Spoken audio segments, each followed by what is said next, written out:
라면을 끓이다가 불이 나 중화상을 입은 인천 초등학생 형제는 엄마와 사회로부터 방치되다시피 했습니다.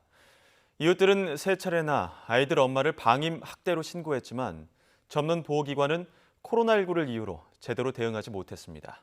이기정 기자의 보도입니다. 초등생 형제가 라면을 끓여 먹으려다 화재로 중태에 빠진 인천 미추홀구의 한 빌라. 사흘이 지났어도 매캐한 내음이 가득합니다. 현장 점검에 나선 미추홀구는 취약계층 아동 지원 시스템인 드림스타트를 통해 지난 2018년 8월부터 지난해 5월까지 4차례에 걸쳐 모자 심리 상담과 놀이 치료를 진행했다고 밝혔습니다. 하지만 강제성이 없는 지원 프로그램의 효용성은 거기까지였습니다. 코로나19 사태를 맞아 더 이상의 적절한 사회적 보호가 멈춘 가운데 사고가 발생한 겁니다. 이분들한테 좀 구속력이 있어야 되는데 저희는 이분들이 안 만나겠다 그러면 만날 수가 없는 거예요. 그러니까 그런 업무가 되게 힘들어요, 솔직히. 큰아들의 주의력 결핍 과다 행동 장애는 가정폭력으로도 이어졌습니다.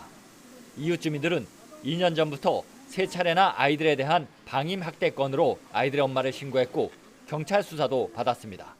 잘 돌보진 않은 것 같더라고, 보기에. 엄마가 그러고 다니니까 돌보 갔어. 밤중에 경찰들이 오고 신고해갖고 애들이 무섭다고 울어서 왔어.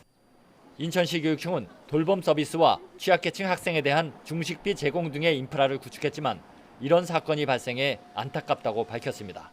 치료 지원이나 학습 정서적 지원에 차질이 없도록 하기 위한 그런 대책들을 다시 한번 점검하고 마련하도록 하겠습니다.